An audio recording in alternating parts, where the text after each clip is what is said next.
Sorry, sekejap.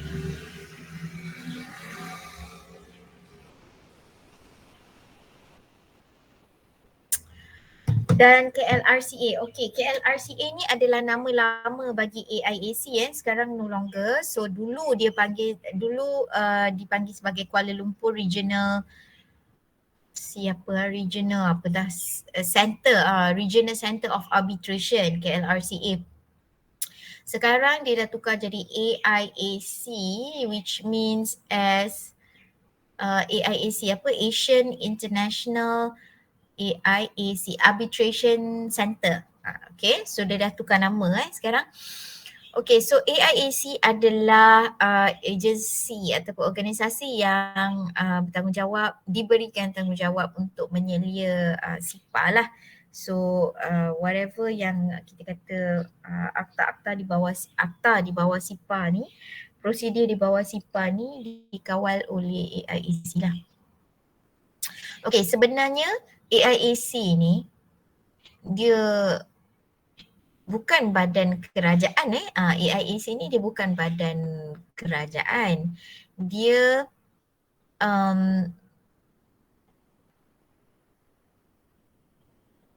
tadi saya kata nak bagi ni sejarah Basically SIPA ni hasil daripada Construction Industry Working Group. Pada tahun 2010, lebih kurang 2010-2009 macam tu. Industry players di Malaysia ni dia ada buat working group, macam buat perbincangan lah yang melibatkan semua pihak lah dalam construction industry di Malaysia. Dia table out lah banyak isu-isu tentang tentang masalah-masalah lah dalam construction di Malaysia.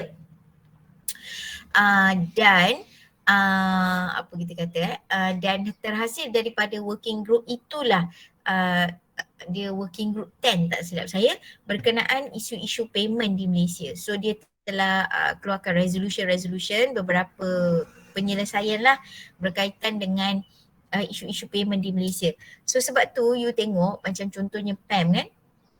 You tengok PAM dulu kita selalu pakai dia kalau involvement of PAM lah, kita ada PAM 2006, PAM 2012, kemudian ada 2016 ke 2016, kemudian yang latest one 2020 kan, 2018 ke, kemudian kita ada 2020. So kalau you tengok yang 2016 punya, dia ada satu provision baru yang mana berkaitan dengan payment ni. Tajuk dia interest 30.17 lah, clause 30.17 yang mana is a new clause. So kenapa kita tengok IEM pun ada jugalah masukkan provision yang baru ni. So provision yang baru dalam construction contract kat Malaysia ni yang berkaitan dengan payment ni, contohnya abolishment of dia hapuskan ataupun dia keluarkan clause pay when paid kan, ataupun memasukkan clause untuk interest for late payment, terhasil daripada ni lah kita kata working group ni. So another resolution daripada working group ini adalah untuk menyediakan satu akta yang khas untuk payment dalam construction. Therefore SIPA is formulated lah. So pada peringkat awalnya SIPA ni sepatutnya bawah CIDB sebagai pihak yang relevan dengan construction lah. Tetapi bila dia dindong, mungkin dia sebab dia berkaitan dengan law dan sebagainya, akhirnya diletakkan di bawah AIAC. Okay, so that's why kenapa kalau kita tengok kenapa kat bawah AIAC pula kan, padahal dia untuk construction kan. So I don't know lah the behind it kenapa, tak tahu. Tapi kalau ikut sejarahnya patut di bawah CIDB, kemudian sekarang di bawah AIAC lah. Okay, so SIPA macam kita kata tadi, tadi I kata pay now tu kan, sebenarnya pay first argue later. Salah pula, pay first argue later. So why SIPA? To create a statutory solution. Bila kita kata statutory ni maksudnya undang-undang. Untuk mewujudkan satu undang-undang. Okay, so sebelum ni kita tak ada undang-undang ke? Ada, tapi kita punya undang-undang yang dekat Malaysia ni macam contract law lah. Contract law dia tidak khas kepada construction, betul tak? Contract law ni dia semua yang berkontrak kita akan refer kepada contract law. Dan kita kata construction ni dia spesifik kan, dia very unique sebab dia ada melibatkan banyak isu-isu teknikal dan kadang-kadang dia tak sama dengan industri-industri yang lain. So dari segi payment, kita kata ada tak undang-undang payment? Adalah dari segi corporate law, you pergi kepada civil law kan, civil law kan, you dah berkontrak, sekiranya tanggungjawab tak diselesaikan di bawah kontrak, macam mana kita nak approach isu ni ataupun konflik ni? Kita boleh refer kepada Contract Act dari segi civil law lah, responsibility lah kan. Apabila you breach of contract, apa kesan dia? Boleh. Tetapi dia, kita kata route dia jauh lah. Dia punya perjalanan tu dia tak spesifik terus kepada construction. And then you kena masuk court dan dia punya isu dia very broad. Kan dia kata besar angle dia. Jadi kita nak satu undang-undang yang khas kepada construction. Dan kita melihat macam negara-negara lain, kalau you tengok Australia, UK of course lah, even US, European countries kan, Commonwealth countries, kebanyakan Commonwealth countries, macam Commonwealth country macam Australia, South Africa kan, dia memang dah ada kebanyakan negara-negara ni, especially negara-negara maju, dia memang dah ada kita kata satu undang-undang yang spesifik untuk payment dalam construction. Kalau you tengok kat UK dia ada even what they call as Construction Act. Dia ada Construction Act lagi, khas Akta Construction. So yang mana bawa Akta Construction ni dia lam lah semua pasal payment lah, apalah dan sebagainya, pasal contract construction dan sebagainya. So kita kat Malaysia kita tak ada. Sebab tu pada first class dulu, I rasalah I cakap dengan you, kelas you, I kata sebenarnya kita tak ada what we call as construction law. Kita tak ada satu law yang kita namakan sebagai construction law. Tak ada satu undang-undang yang spesifik untuk construction. Tak ada. Kita ada dalam construction ni, we have an amalgamation. Maksudnya percampuran banyak-banyak jenis undang-undang. Kalau kontrak kita refer kepada Contract Act. Kalau apa kita kata payment, previously sebelum kita ada SIPA kita refer kepada civil law punya apa-apa undang-undang bawah civil law lah, Civil Law Act dan sebagainya. So that's why kita dalam construction kita melihat pada payment ni, isu payment ni sangat kritikal yang mana kita perlu ada satu undang-undang yang spesifik untuk construction dalam yang spesifik untuk payment dalam construction. Okay, so apa isu-isu dia? Itulah payment default tadi. So payment default tadi 3 kategori saya kata sama ada late payment, non-payment ataupun underpayment. Isu-isu conditional payment. Conditional payment ni maksudnya dia bersyarat. Bersyarat. Contoh seperti pay when paid. Tapi pay when paid dah tak ada dah sekarang. Dalam kita punya kontrak pun semua dah tak ada dah dalam sekarang. Dalam kontrak-kontrak kerajaan pun dah keluar perkeliling no more pay when paid. So what is pay when paid? I rasa I pernah mention ni tapi I ulang sekali lagi.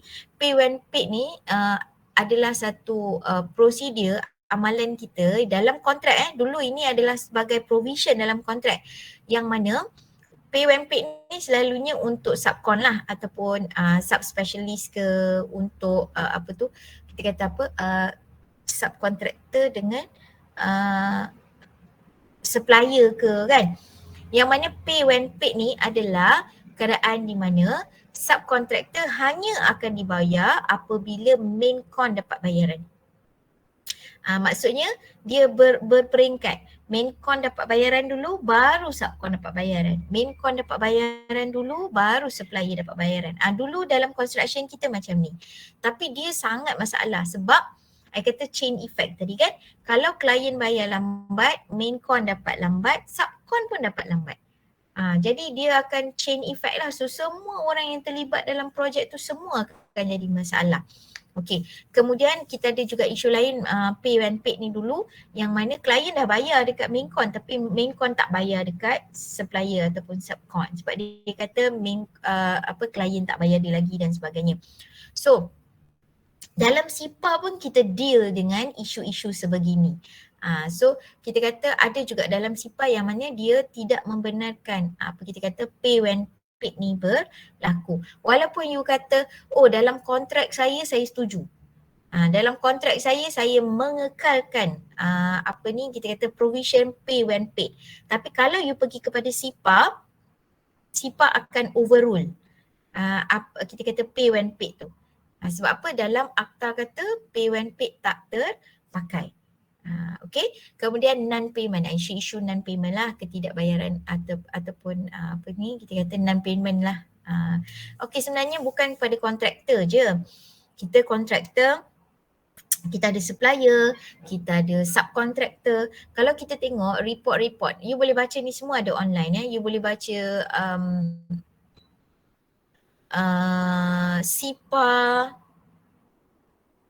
SIPA report ke macam tu, apa nama dia SIPA annual report ke, you boleh baca lah, boleh google lah So kalau yang tak silap saya 2017 ada, 2019 ada.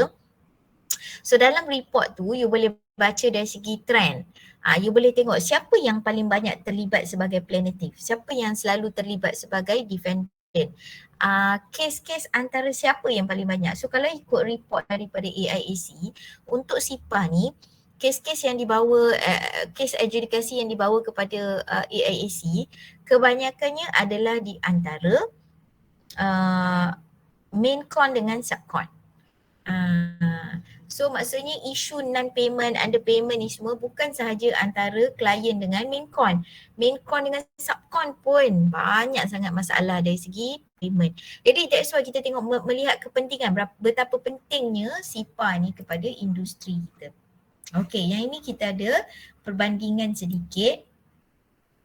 Okay, dan juga ni lah tadi I mention kan, fast and quick solution. Okay, so comparison sikit. Dia direct nak bagi comparison antara litigation, arbitration and adjudication.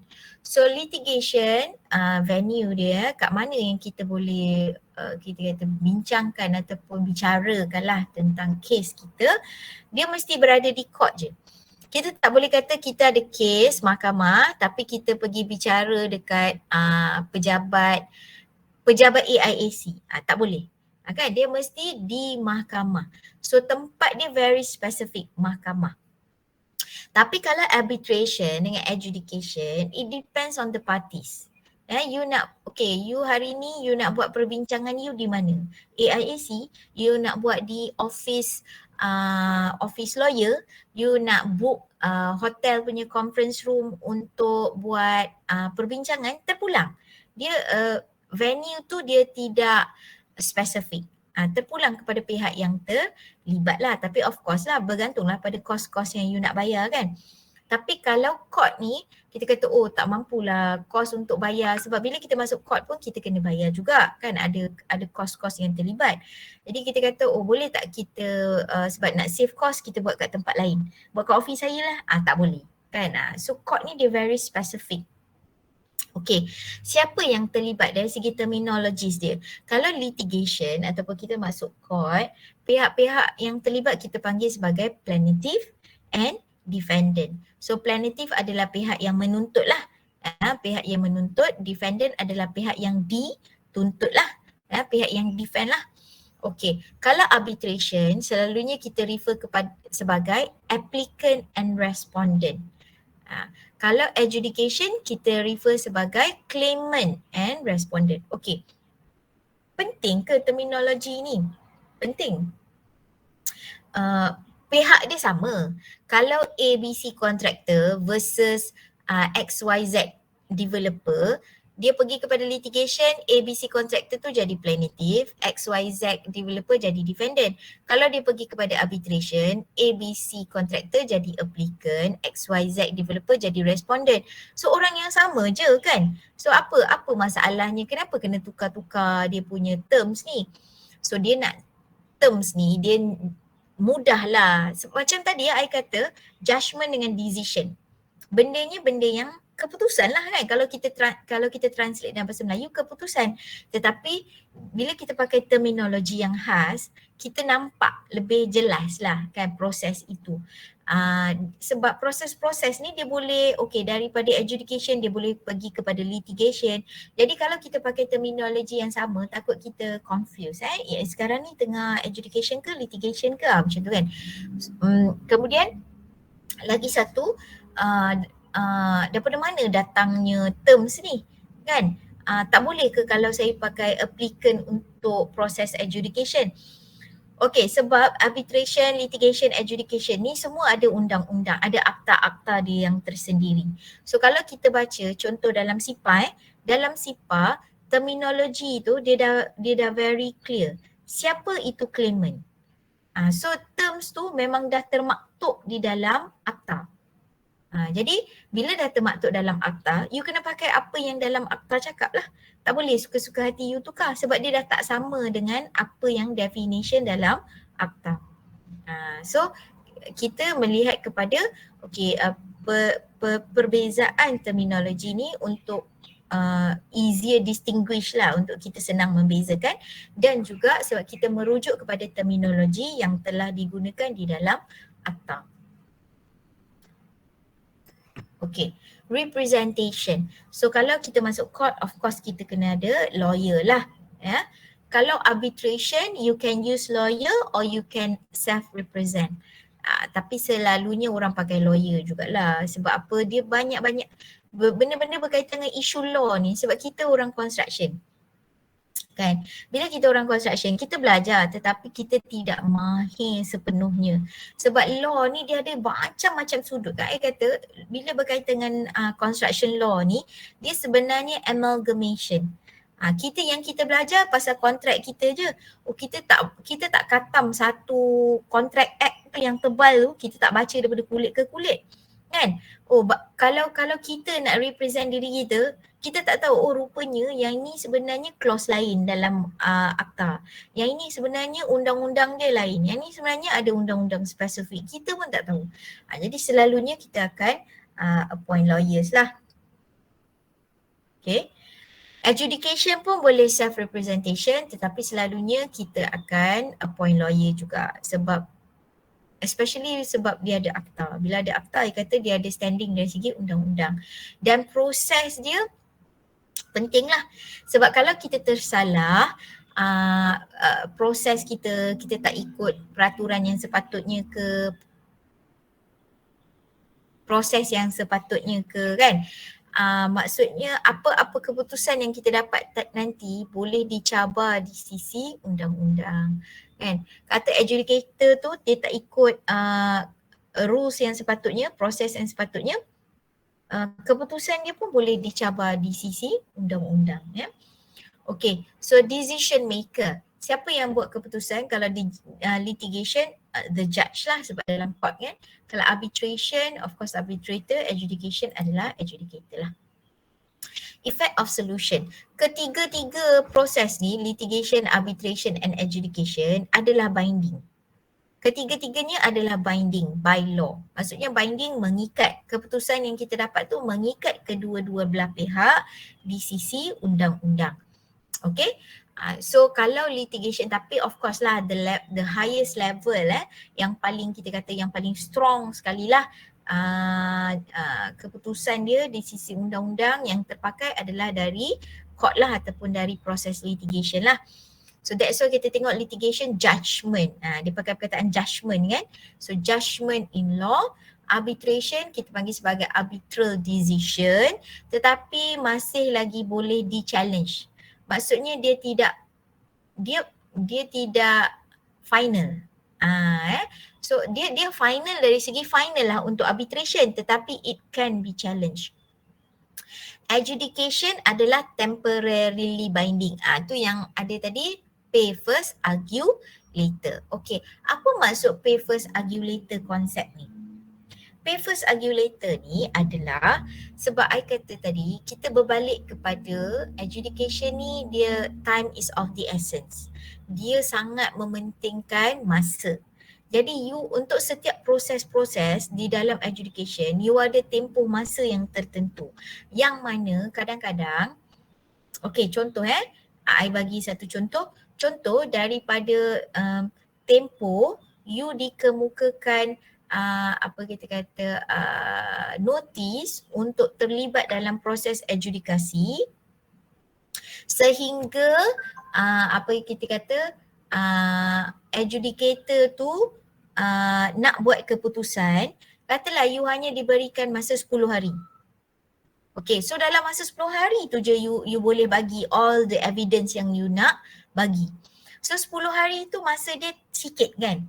Kalau kita bandingkan katalah arbitration ke court ke, kan dia bagi masa yang lama. So mungkin ada pihak kata, oh masa dia terlalu singkat, dia tak sempat nak dapatkan maklumat-maklumat yang sepatutnya. Jadi bila adjudicator dah buat decision, dia akan kata adjudicator tu tak baik, mungkin dia kata bias lah sebab tak terima apa tu dia kata sebab tak bagi dia masa yang cukup, ataupun you patutnya bagi you punya evidence dalam masa 10 hari, you bagi pada hari yang ke-13. Evidence you bukan tak legit, memang sah lah, evidence you memang betul, sah dan sebagainya, tapi sebab you dah melepasi tempoh masa yang diberikan, adjudicator dia ada hak untuk dismiss, untuk tak melihat kepada evidence you. Jadi mungkin bila decision dia mungkin dia kata do not include lah that particular evidence. Walaupun evidence tu kita kata penting ataupun legit.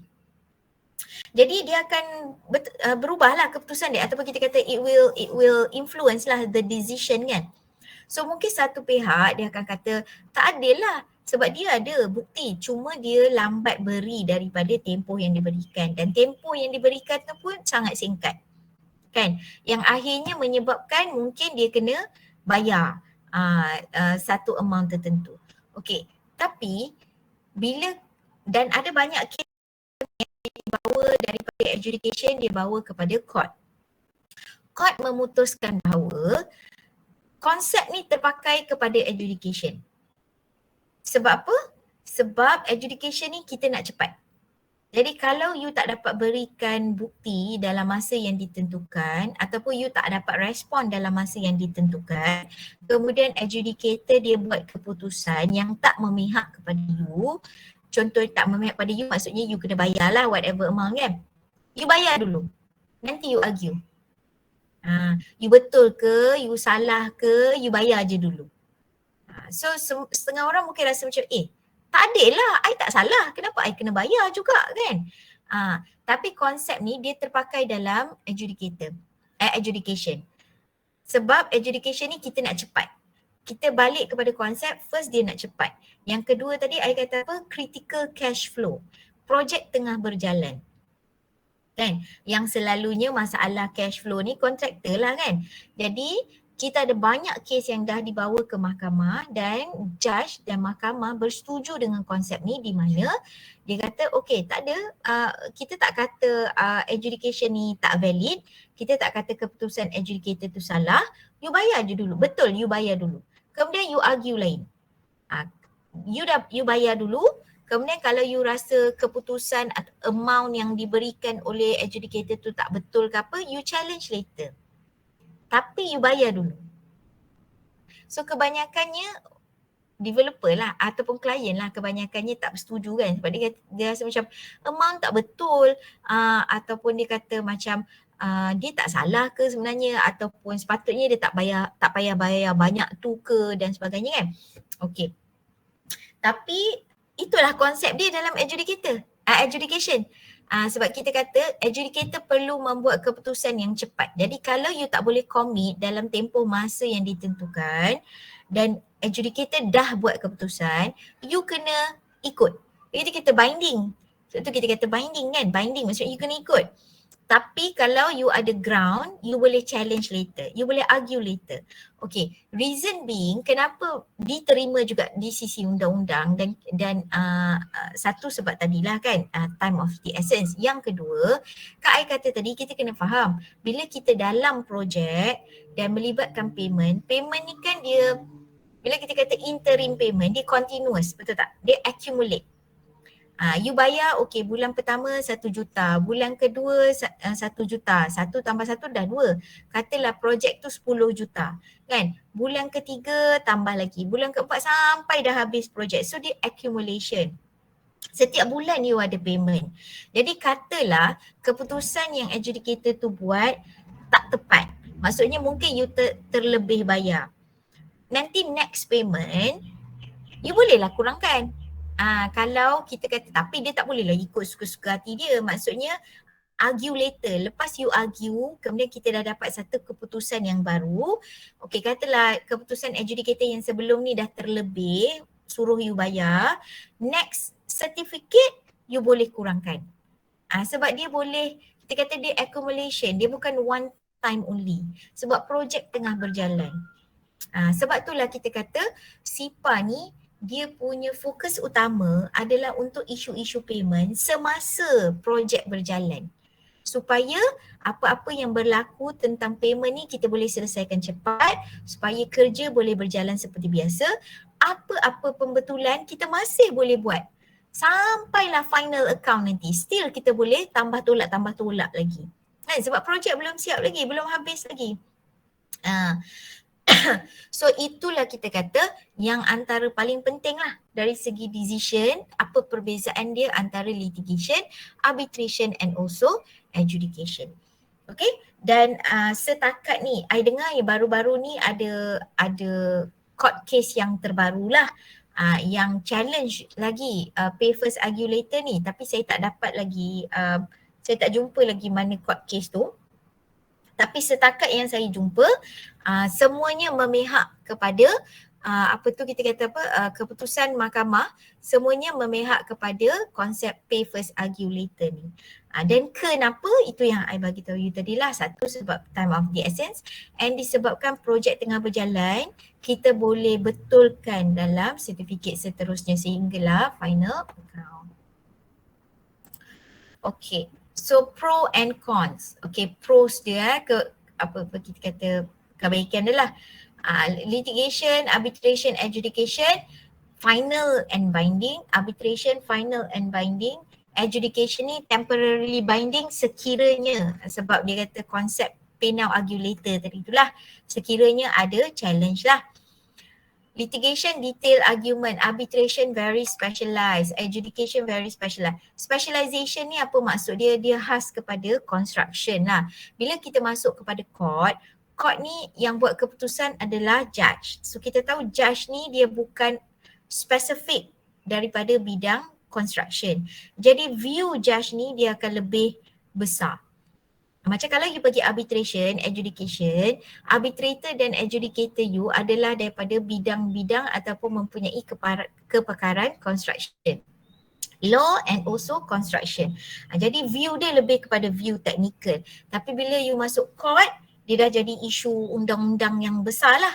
Dia akan tengok mungkin dari segi civil law sekali dan sebagainya lah. Okay, kalau arbitration dan adjudication, dia private kan. Kalau litigation kan open kan. So kebaikan arbitration and adjudication adalah dia private dan internationally applicable. Internationally applicable ni kena tengok. Maksudnya internationally applicable ni maksudnya keputusan yang dibuat tu boleh diiktiraf di negara-negara lain. Tapi dia kena tengok apa kita kata negara mana. Sebab bukan semua negara dia iktiraf lah. Okay, cons, keburukan dia. Of course, dari segi litigation, cost dia yang paling tinggi lah. Arbitration, medium, adjudication lower. Kenapa adjudication ni kita kata cost dia lebih rendah? One of it is attributed tu kepada tempoh masa yang short tu lah. Sebab bila kita ambil masa yang pendek, resources yang kita gunakan kurang kan, jadi dia boleh menjimatkan cost. Kalau litigation open, kalau arbitration ni dia mengambil masa yang lama. Dan orang selalunya tak pergi arbitration kalau you tengah dalam construction. You tengah dalam construction ni, you ada masalah, people I tak pernah dengar lah. Selalunya dah habis construction, baru orang pergi kepada arbitration. So arbitration ni time consuming, lama, laborious, dia panjang, dia banyak kita kata banyak proses dia. Dia macam arbitration ni dia macam court tau. Cuma dia tidak dia tak rigid macam court. Dia tak payah pergi court, kemudian dia bukan ada judge yang macam okay, you kena ada etik semasa membentangkan you punya evidence semua, tak ada yang itulah dari segi formality. Tapi dari segi proses dia, pembuktian, bagi evidence is just as laborious. Laborious maksudnya memang kerja dia banyak sangat, sama macam you masuk court. So you can be you punya lawyer you boleh soal dan soal balik tu sama je macam court, cumanya dia tak duduk dalam court je. Proses dia pun boleh lama. Dan kalau dia tak nak buat verbal, dia boleh buat pertanyaan bertulis. Biasanya pertanyaan bertulis tu paling kurang mesti dalam 200 ke 300 soalan bertulis. So kena jawab lah dalam bertulis 200 soalan. Jawab balik dalam bertulis. Yalah type lah kan. Tapi laborious. Itu isu dia. Okay, kalau adjudication ni sebab dia cepat. Jadi dia punya kita kata proses dia pun tak panjang lah. And litigation of course dia paling lama lah. Berapa? 12 tahun kan. Okay, objective of SIPA to facilitate regular and timely payment. Ni keyword dia. Bila payment, ini dua keyword dia. Regular and timely. Regular ni maksudnya biasa, berterusan. Regular, berterusan. Sepatutnya bayar, kena bayar. Sepatutnya bayar, kena bayar. Regular. Timely ni pada tepat. Masa yang tepat. Maksudnya regular, contoh kalau kita ada interim payment setiap bulan, itu regular lah, setiap bulan kena bayar. Tapi setiap bulan tu timely tak? Patutnya bayar 10 hari bulan tapi manjang je babas sampai terbabas sampai 15 hari bulan. Tiap-tiap bulan terbabas sampai 20 hari bulan. Itu tak timely lah. Mungkin regular tapi tak timely. So kalau SIPA dia mementingkan regular as well as timely. So klien, kalau nanti you kerja, dia akan selalu kata, I bayar, bukan I tak bayar. Sabarlah, I bayar, bukan I tak bayar. Yes, tapi isu dia, kita ada tempoh masa pembayaran tertentu. Dia tak boleh bayar ikut suka hati dia. Tapi selalunya kontraktor dia tak berani nak cakap pasal apa. You tengah ada kontrak kan, you tak nak cek pasal lah, itu je isu dia.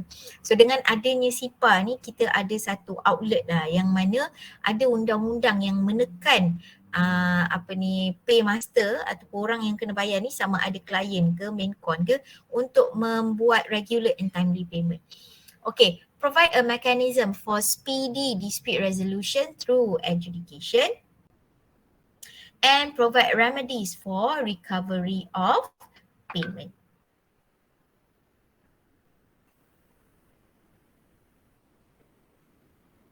You salin tak? Baguslah, salin lah.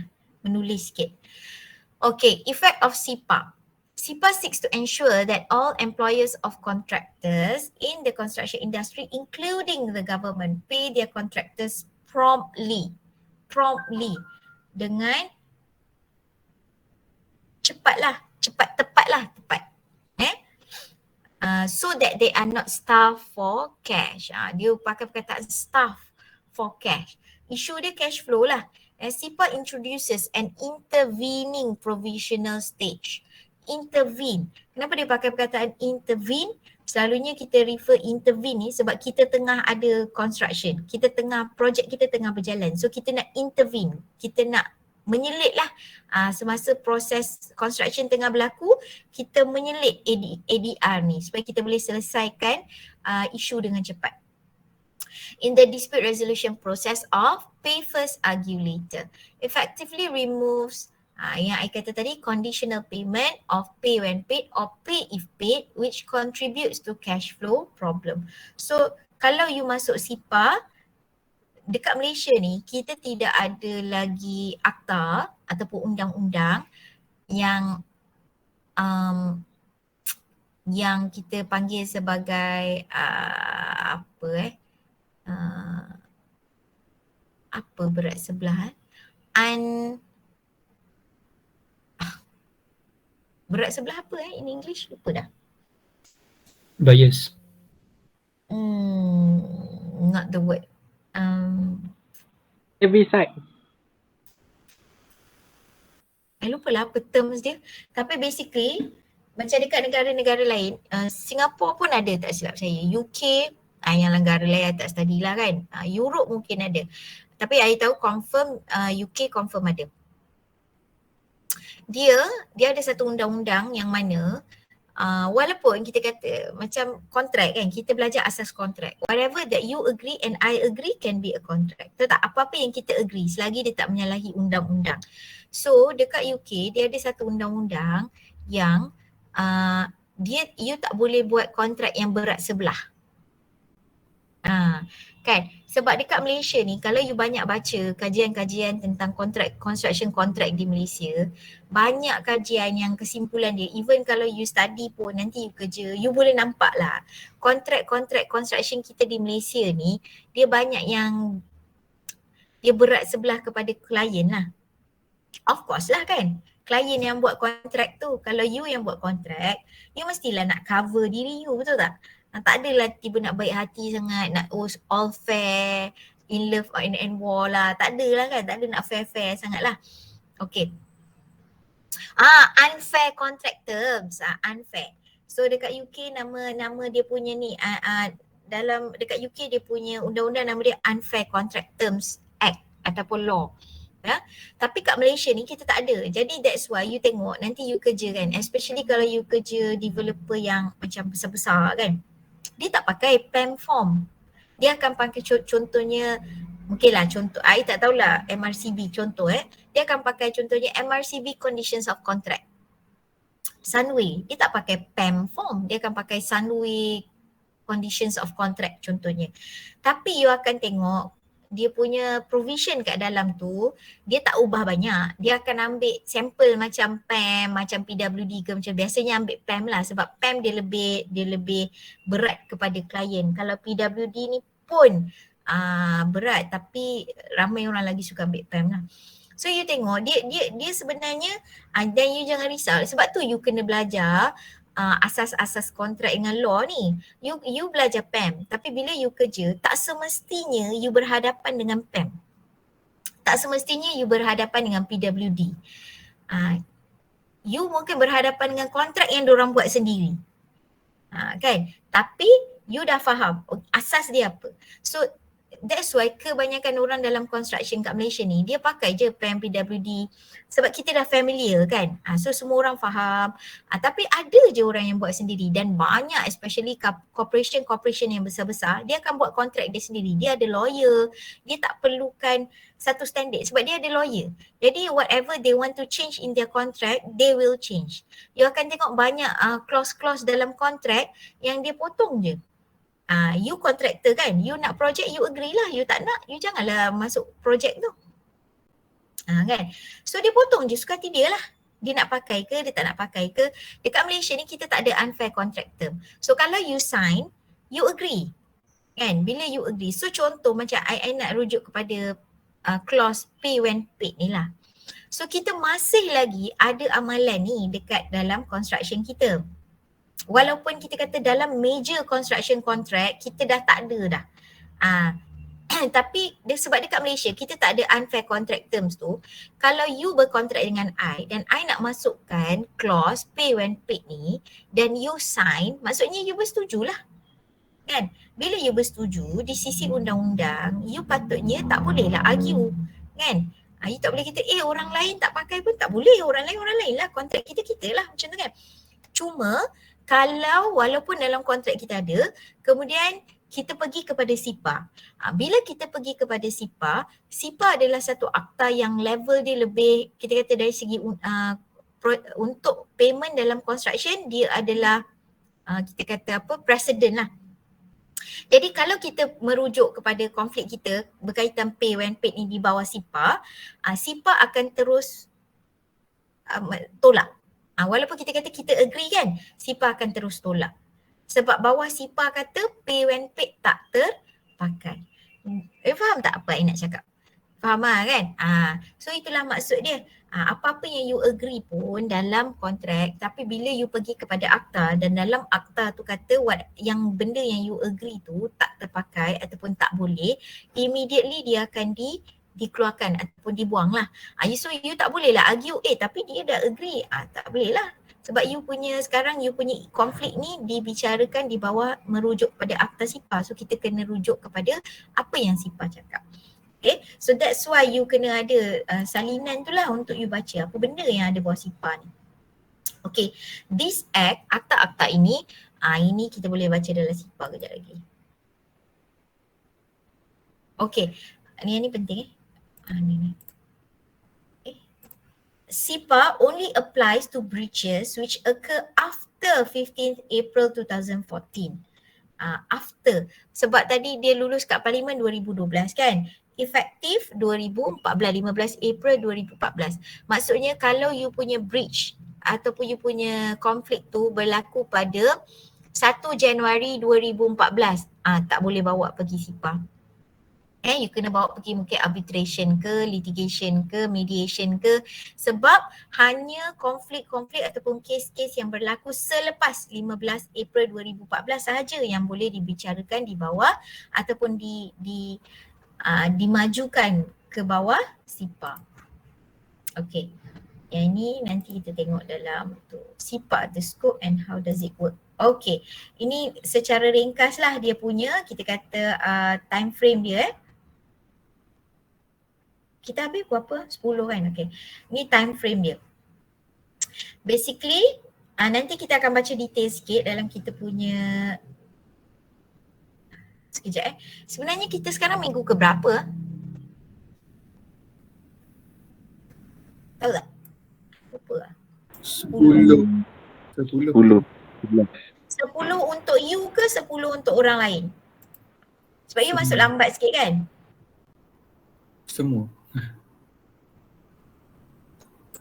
Sini semua lah, tak ada asing. Bukan, sebab you 3D kan dia lewat 2 minggu ke seminggu kan, sebab I nak refer kepada lecture schedule ni, sebab I nak tahu sepatutnya you dah dapat soalan ke belum ke. Tak apa. Sekarang adjudication 8.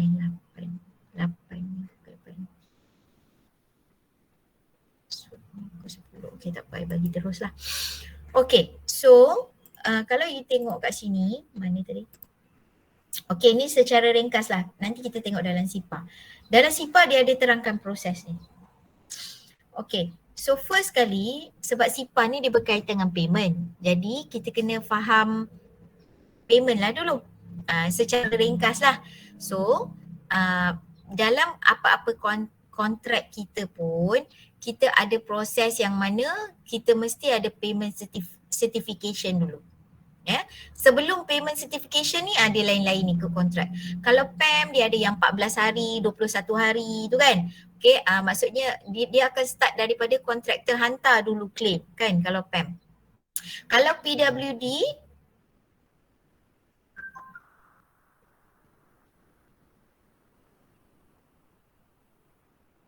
sorry, apa site baru message sekejap.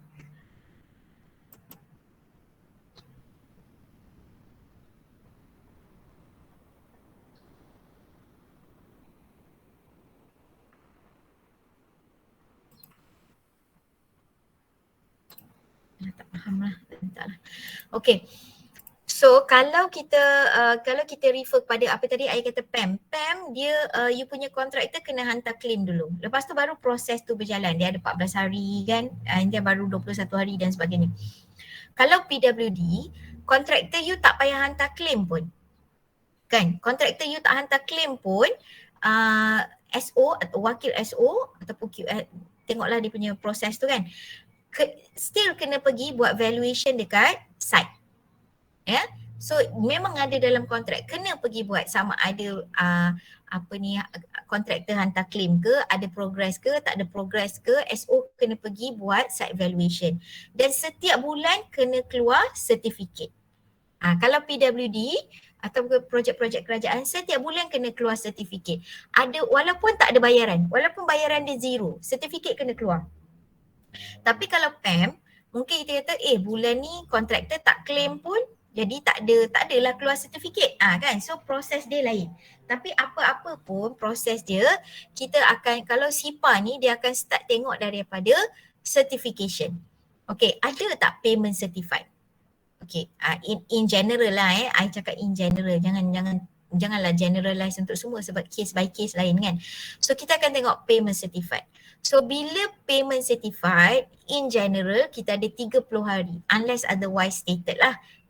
Kecuali dalam PAM 28 hari kan.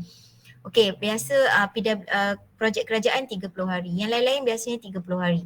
Okay, tapi PAM pun ikutlah, kalau bersetuju tempoh masa yang lain, terpulang lah kan. Kita ada dekat appendix tu boleh tulis masa yang dipersetujui. Okay, kita ambil lah 30 hari. Maksudnya dari tarikh payment certification sehingga payment due, yang maksudnya dapat bayaran, kita katalah 30 hari. So kalau tak dapat daripada 30 hari, maksudnya apa? Maksudnya breach lah kan. Maksudnya bayaran tu sama ada tak dibayar, ataupun kalau dapat pada hari ke-35 pun kita dah ada isu sebab dia melangkaui daripada tempoh yang sepatutnya. Ataupun dia bayar 30 hari tetapi tak sama dengan jumlah yang certified, pun kita ada payment issue lah di situ. Okay, so that serves as a ground for, kita kata adjudication punya case lah. Maksudnya kita kena establish ground dulu. Kita kena ada konflik dulu. Kita kena ada isu dulu. So sebab kita kata SIPA ni berkaitan dengan payment, kita kena tengok payment kita lah. Kita ada ke tak ada isu payment ni? Dia macam I kata tadi, isu payment sama ada underpayment, non-payment, ataupun kita kata delay payment kan. Okay. So kita katalah kita establish dah ada isu berlaku, ada konflik ada konflik. Okay, kemudian berlalu masa. Tak kisahlah, maksudnya okay katalah hari ke-30, hari ke-31 tak bayar. Okay, you terus nak pergi SIPA. Bolehlah, suka hati you lah kan. Tapi kita kata dari segi repo lah, dari segi perhubungan you dengan klien tu mungkin tak akan bagus lah kan lewat sehari. Jadi biasanya dalam construction ni, kalau ikutkan kita punya report, normally paling biasa kontraktor akan dapat bayaran antara 60 ke 90 hari. Which is tak mengikut kontrak kita lah kan. I'm not saying it's betul. Tak betul sebab kontrak kita kata 30. Sebab tu dalam industri kita isu ni memang regular and timely payment ni rampant. Dia dah jadi norm.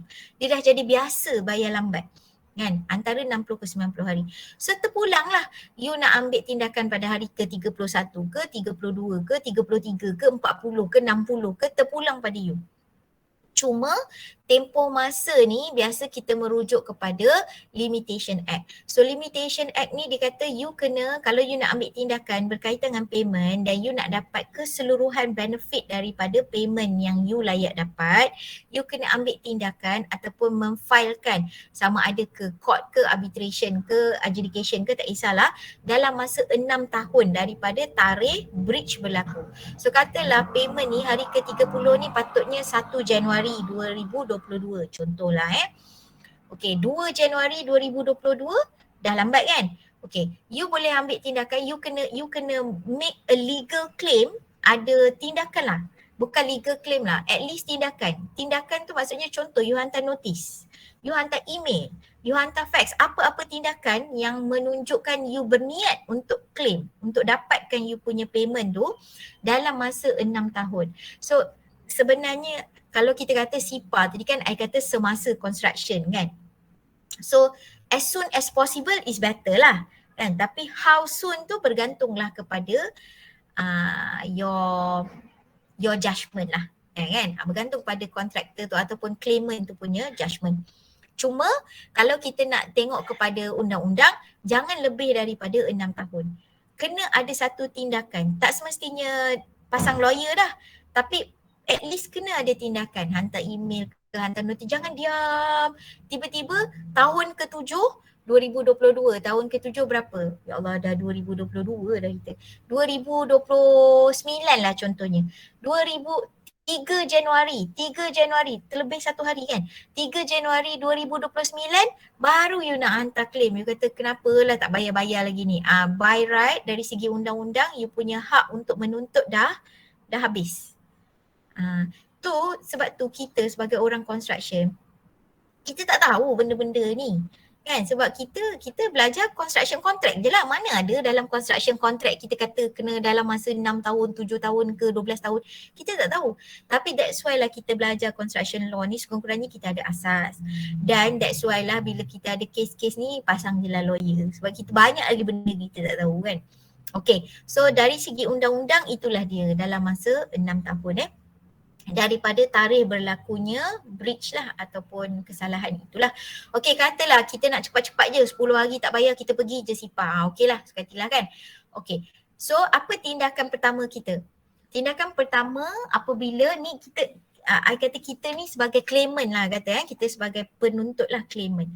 So tindakan pertama apabila kita nak pergi kepada adjudication, first kali kita kena ada payment claim lah. Yang dinamakan sebagai payment claim. Maksudnya kita hantar notis tuntutan.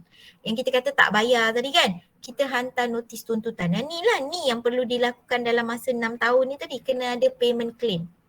Kena ada tuntutan. Kemudian you kena bagi masa 10 hari.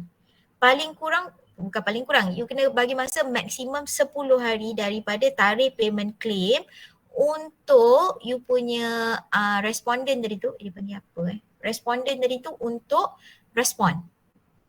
Dia kena respon dalam masa 10 hari. Okey, dalam masa 10 hari dia respon. So sama ada dia respon ke, dia tak respon ke,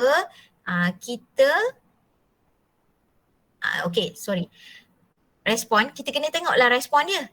So katalah you punya payment claim, you kata you tuntut 10 juta katalah.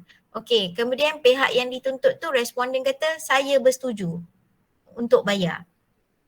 Ada konflik tak? Tak adalah konflik. So bila tak ada konflik, dia berhenti je lah kat sini. Sebab you dah tak ada konflik. Ingat balik kita punya definition of conflict. Definition of conflict kita adalah apabila kita ada tuntutan, satu pihak ada tuntutan, satu pihak lagi tak honor the tuntutan, tak bersetuju dengan tuntutan tersebut. Baru kita ada konflik kan? Kalau payment claim dihantar, kemudian respon dia adalah saya bersetuju, kita dah tak ada konflik lah. Macam mana you nak teruskan kepada adjudicator? Nanti kalau you pergi kepada adjudicator, you kata dia ni tak nak bayar saya. Lepas tu responden kata, saya bersetuju nak bayar. Apa masalah you? Dah tak ada isu dah kan? Okay, jadi kita kena lihat kepada respon. So kalau respon ni kata setuju dengan payment claim, tak ada masalah. Tapi kalau respon kata bersetuju sebahagian, katalah payment claim ni, lagi satu jarang orang pergi kepada adjudication sebab satu payment. Tak ada. Bukan jarang lah, I tak pernah jumpa lah. Sebab tu selalunya katalah 30 hari, hari ke-32 tu orang tak pergi lagi. Biasanya orang pergi kepada adjudication ni bila dia dah banyak kali. Mungkin 3 kali, 4 kali kan, sampai dia rasa macam tak boleh ni berterusan, nanti dia akan masalah ni. Baru dia pergi kepada adjudication. So katalah dia ada 5 claim. Ada non-payment, ada underpayment, ada late payment dan sebagainya. Okey, 5 claim. Daripada respon dia bersetuju 2, dia tak bersetuju 3. Masih kita ada isu kan, kita ada konflik. 2 kita settle, 3 kita ada konflik. Maksudnya kita akan pergi kepada adjudication dengan 3 konflik ni sahaja. Daripada 5 tuntutan kita, mungkin kita pergi kepada 3. Ataupun respon dia adalah daripada 5 dia tak bersetuju. Okay, fine lah. Okay, jadi respon ni kalau bersetuju tak ada apa-apa. Kalau dia bersetuju sebahagian ataupun tak setuju dengan semua, maksudnya kita ada ground lah. Baru kita ada asas untuk bawa kepada adjudication. So yang ini dia kata tempoh dia tak specified. Maksudnya kita dah establish, okay betul kita ada konflik. Jadi nak teruskan ke tak? Nak teruskan ke tak ni dia boleh sama ada datang daripada orang yang claim tadi ataupun orang yang respon. Kadang-kadang you claim, okay, you ada 5 claim, dia bersetuju 4. satu dia tak setuju. Jadi claimant ni kata okey lah, tak apalah, I tak nak lah teruskan. Tapi responden pula, okey, kita ada satu benda tak setuju, jom kita pergi kepada adjudication. So maksudnya yang refer kepada adjudication ni, it can be the claimant or it can also be the respondent. So that's why we have to be very wise lah kan. So benda-benda ni jarang orang pergi ke sini dulu baru appoint lawyer. Biasanya orang appoint lawyer dulu. Bijak ke tak bijak tindakan ni? Dia and everything boils down to your judgement lah kan. Dia bukan benda yang macam kita buat, kita boleh tarik balik kan. Jadi kena fikir panjang-panjang, sebab tu orang tak suka nak masuk sebab dia takut effect spoil lah perhubungan dia dengan developer kan. Tapi whatever it is, kita kena fikirkanlah sama ada untuk kebaikan siapa. Kan, kalau you ada masalah yang akan berterusan dari segi cash flow, might be it is the best way lah for you to settle your problem. Okay, so ini dia akan katalah dah decide dua-dua pihak bersetuju nak pergi adjudication, ataupun satu pihak bersetuju, atau walaupun satu pihak je bersetuju pun boleh start dah adjudication. Okay, then we start to refer to adjudication. Maksudnya kita dah filekan lah case kita kepada AIAC, kita buka file kita kat AIAC, kita kata ni, kita isi borang dan sebagainya. Bermula. Bila bermula, okay, once dah start, dah sah dah, kita buka file kita dekat AIEC dan sebagainya. Okay, kita ada 10 hari untuk appoint adjudicator. Ni dia masih lagi KLRCA nanti tukar AIEC . So kita ada 10 hari untuk appoint adjudicator. 10 hari untuk appoint adjudicator ni sama ada kita bersetuju, kedua-dua belah pihak bersetuju untuk appoint siapa yang kita nak. Okay, kalau kita dalam masa 10 hari ni kita tak ada persetujuan nak lantik siapa, AIAC akan lantik adjudicator bagi pihak yang berkonflik tadi. Okay, you nampak tak? Dia very specific, 10 hari. Okay, lepas dah AIAC dah lantik, ataupun dia akan kata director of the AIAC lah melantik adjudicator. Adjudicator tu ada 10 hari untuk accept ataupun decline. Okay, so kalau dia decline akan lantik orang lain lah. Okay, sebab dia pun nak tahu kan, tiba-tiba je kena lantik, kes ni pasal apa, siapa, dia ada kaitan ke, tak ada kaitan ke kan. Okay, kemudian 10 hari. Once the acceptance by adjudicator ada masa 10 hari untuk sediakan untuk introduce himself dan sebagainya. Okay, once the adjudication of the adjudicator has been appointed, yang claimant tadi, dia ada masa 10 hari untuk menyediakan adjudication claim.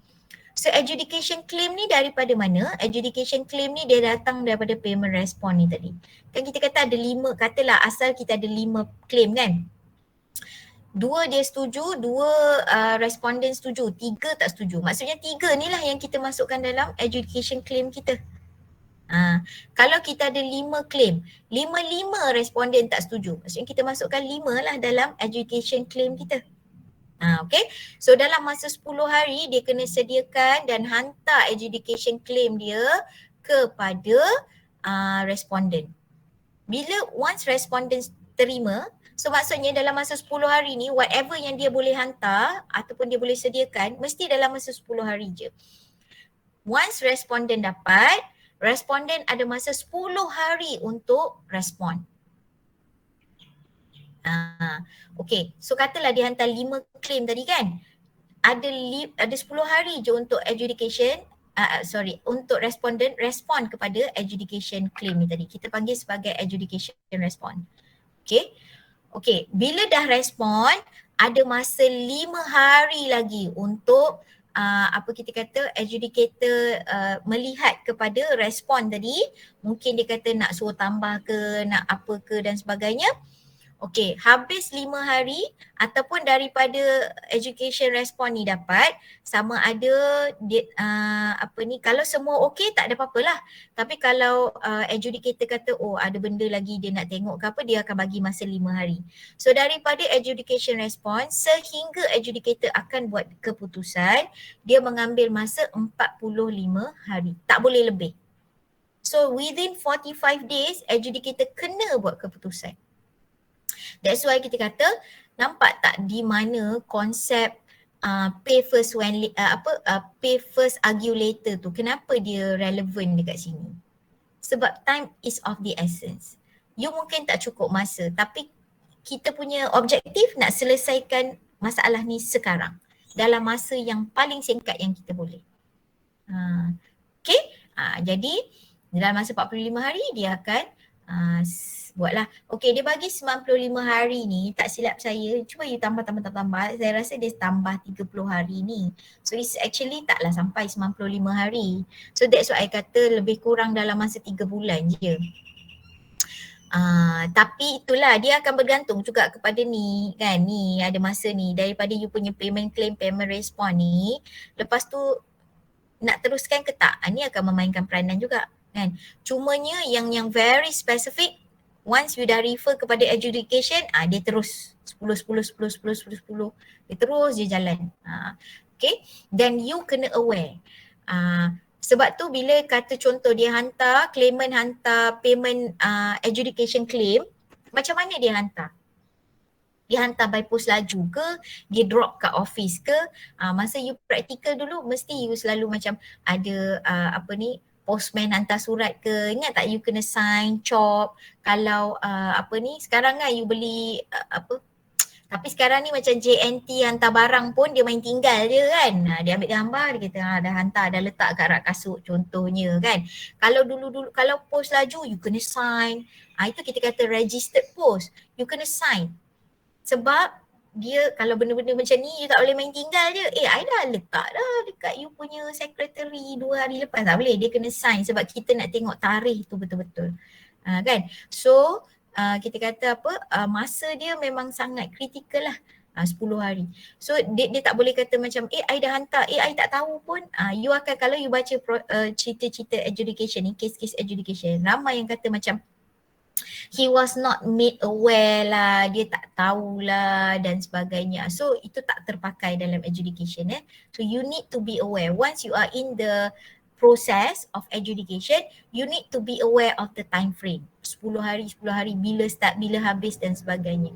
Sebab keputusan akan dibuat regardless of you hantar ke, you tak hantar ke adjudication, you punya respon cukup ke, tak cukup ke, adjudicator akan buat decision berdasarkan apa yang dia ada. So decision will be made sama ada you comply ke you tak comply. So kalau you tak comply, you rugilah. So kita nampak banyak case-case adjudication yang mana adjudicator ni dituduh sebagai bias lah. Sebab apa, dia kata dia tak tengok evidence saya. Bila buka balik time frame, adjudicator kata evidence itu dihantar katalah pada hari ke-15. So bila hari ke-15 dah lepas kan tempoh dia. So adjudicator dia tak ada kewajipan untuk refer kepada evidence yang baru. Sebab dia kata kalau dia refer, nanti dia tak boleh buat keputusan cepat dalam masa ke hari ke-45. So di sini tu kita kata inilah proses ni mainkan peranan yang penting. Okay. 9.50 dah. Sebenarnya patutnya kita tengok ni section-section ni. Okay, Aina, you dah download kan? Nanti kita sambung sikit minggu depan. You tengok ni. You buka you punya akta SIPA, you tengok dekat section 2. Section 2 ni dia ada tulis semua. Apa akta SIPA ni apply kepada siapa?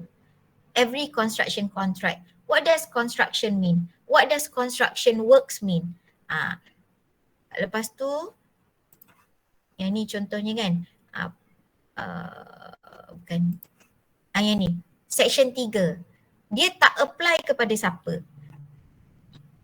Contoh, does not apply to natural person. Siapa natural person ni? Kemudian building which is less than 4 story high. Kalau you ada kontrak untuk bangunan 2 tingkat yang bapak you buat rumah dan ada isu dengan kontraktor, tak boleh pergi SIPA. Sebab rumah you tu less than 4 story high dan you buat untuk kegunaan you sendiri. So daripada kategori itu, tak layak lah untuk dibincangkan di bawah SIPA. So kalau dah tak layak pergi SIPA, you nak pergi mana? Pergilah, you pergi arbitration ke, you nak pergi mediation ke, you nak terus saman masuk court ke, tapi by right SIPA tak boleh. Sebab dia dah spell out dah dalam akta. Okay, so baca dulu, minggu depan kita akan sambung dan kita akan tengok soalan assignment lah. Dan kita sambung sikit yang next topic which is dispute resolution board, itu sikit je. So kita boleh habiskan minggu depan. Okay, tasbih kifarah surah